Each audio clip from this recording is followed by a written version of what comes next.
Pops and Jeff, it was a tough break for you two this week on The Amazing Race. One of the closest eliminations I've ever seen. I mean, not just between you and Nick and Matt, but like there were other teams just still waiting there on the mat. Wait, yeah. What was it like watching this back on TV? Go ahead, man. Yeah, I would say, are you watching the whole leg itself was a great watch for me, honestly, because it was just a really good day. It was the perfect storm of things that got us out of the race, things that slowed us down, and we wasn't having the best luck when it comes to race stuff, but like the moment at the airport, where we were all just sitting down and eating and enjoying each other. That was one of the best moments of the race. Then the moment when we first arrived in the desert, and they was playing music for us, and we got to eat, and we all slept outside together in the middle of the desert. Usually we don't get a chance to be around the other teams unless we're in the middle of a race, unless we're inside of a leg. So we were able to talk all night, play cards, and just have a good time with the rest of the teams. So watching that brought back those great memories. Now, if we fast forward to the ending, of course, I honestly watching that ending was intense. We've had a year to get over, things that had happened, but it was also kind of eye-opening, and seeing that perspective made us feel a little bit better because we realized we wouldn't have made it on that train regardless, right? We were moving towards the door as we were questioning the platform. You know what I mean? And as we got to the door started to close. I put my arm out. The only thing I regret is not grabbing the door and opening it up. But we as a team and as a crew, if they're getting that shot, they wouldn't have made it on that train Absolutely. either. You know what I mean? We all four would have had to make it on the train, and it wouldn't have Five happened. more seconds is Yeah, all we needed. We yeah, thought about the things we could have done a little different to make up on those 5 seconds, but yeah. I guess we all do that though. Pops, what was it like to have this experience with your son? Man, it was like I guess I tell everybody it was just love, man, because I've been he wasn't an accident. I've been waiting on this guy since college. It's like I and then he's here. And now we actually on national TV in Dubai, in Bali, in Japan, Hong Kong. I mean, man, it was like I said on the show, a dream come true, man. A dream come true. And for you, skydiving was in this episode. That was something you said in the show that you always wanted to do. Did it live up I, to your dream? it lived up to it, man. Even it was even better, man. It was even better because it wasn't like you skydive, you go home, sit down, talk. We skydive. As soon as I hit the ground, I'm running. We're running. We still running. We still challenges to me was like we're still having fun. And just to be able to do that with my son and fly down looking for my son, which he was so small at the time, which I couldn't even see him. I finally saw him. I'm like, here come Pops. I'm Superman. And man, it was love, man. It was great. It was great. Sort of walking through the challenges, you have a little mishap at the Garner station, and that sort of sets you back, and you see teams leaving. What's the mental state for you when teams are leaving?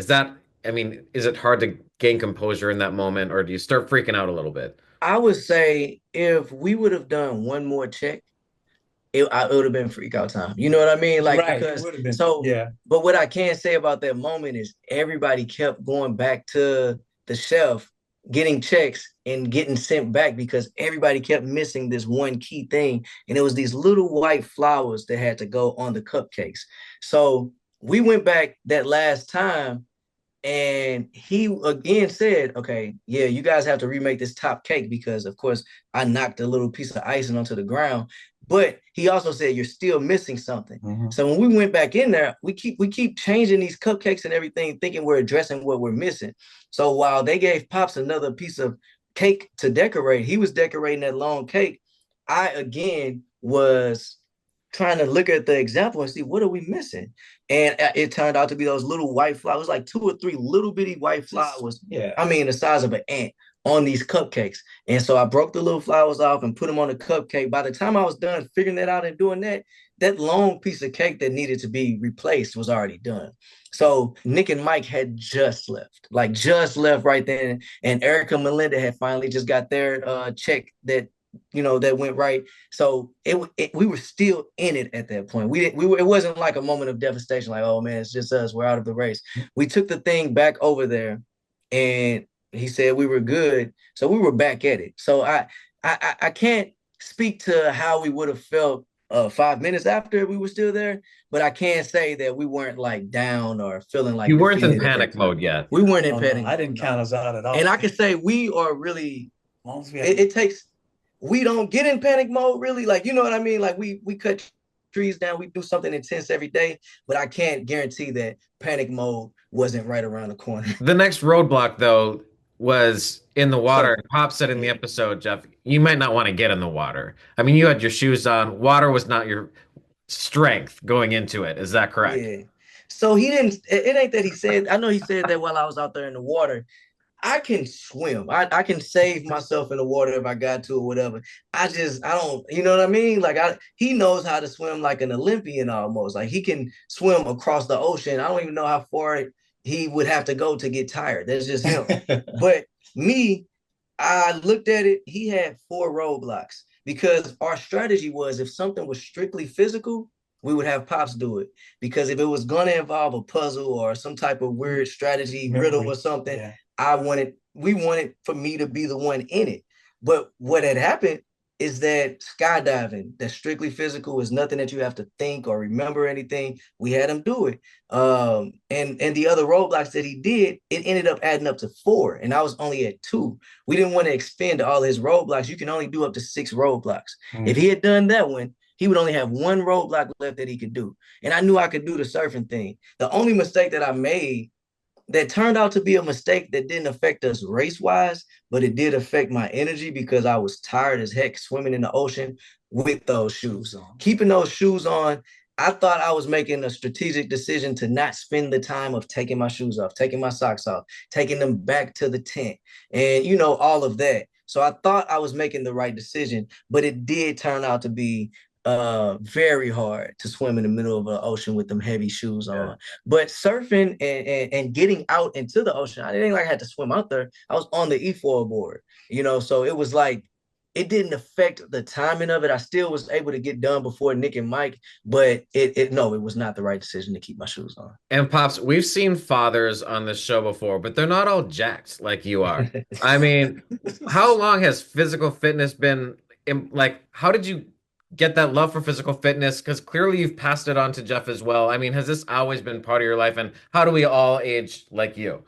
I think I've always been a hard worker and I've always did a lot of outdoor work. And ever since high school and college, I've always did push-ups. That's my gym, push-ups right there, push-ups. And Jeff, he watched me, of course. I'd been time he was 2, he's be on my back. I'm doing push-ups. And now his son be on his back doing. But anyway, to answer your question, I guess it's always been with me, but it wasn't something that I was trying to do.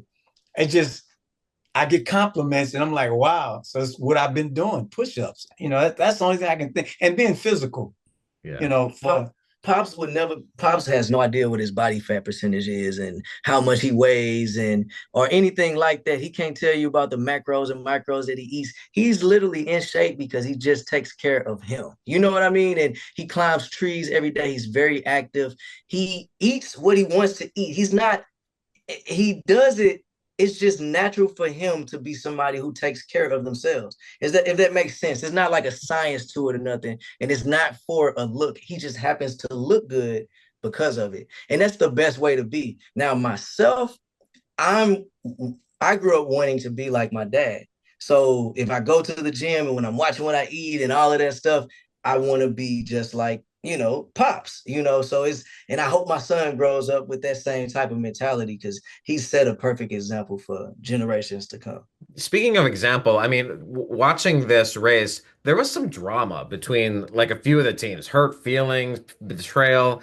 I feel like you two stayed out of that pretty much. Like you guys weren't really into the drama too much, were you? Or did we just not see that much? But what was it like for you watching these other teams kind of like lose it? From the beginning of the race, when I realized what was going on with Pop's ankle, and I knew we was going to be slowed down a bit, and we stayed in the middle of the pack. First leg, we finished 4th place on that side of the road of the fork in the road, and we realized that the teams in the front of the pack were getting close. It was like, okay, I could tell they had like something going on to where they were going to be the front of the pack. They were going to work together to stay as the teams in the front of the pack. And Scott and Lori, who we were really close to, made their way to the front of the pack. And we were excited for them, but we seen that closeness between all of them. So we were excited to see the driver's seat come along and the U-turn come along because we wanted that chaos to happen in the front of the pack. That time on the mat at the end of leg 4, when it was like 5 or 6 teams there together and everybody started comparing notes and putting targets on different people's backs, that was the up until this point that we've seen, that was the most pivotal point in the race. It made it to where we were guaranteed that 2 teams up front would be U-turned and that they wouldn't do what they could have done, which is band together and put either 2 middle of the pack teams or 2 back of the pack teams in the U-turn. So it worked out exactly the way we wanted it to. I would honestly say that in that conversation on the mat, of course, they didn't have time to show it all, but we were instrumental in that, as far as getting people to compare notes. We didn't want the target to necessarily go to Scott and Lori because we were super close to them, but we wanted that chaos in the front of the pack, and it worked. Briefly from each of you, favorite location that you visited that like you'll just never forget or would even want to go back. I would say Dubai. I always wanted to go to Dubai, I'd say that. I mean, didn't turn out. We wound up leaving with, but Dubai was mine. Mine was Bali. We really got a chance to immerse ourselves into their culture. From the moment that we landed, it was the middle of the night, and they were all like on the sides of the roads, like at markets and doing things and building stuff. And we got to sleep in their village. Yeah, so Bali, and we rode ATVs through the jungle. We went to the monkey forest. Like right. we did Bali. You know what I mean? We did Dubai too, because the skydiving and all of those different things. But those are kind of more like things that you do as excursions. Bali, it was like we were there visiting some family or something.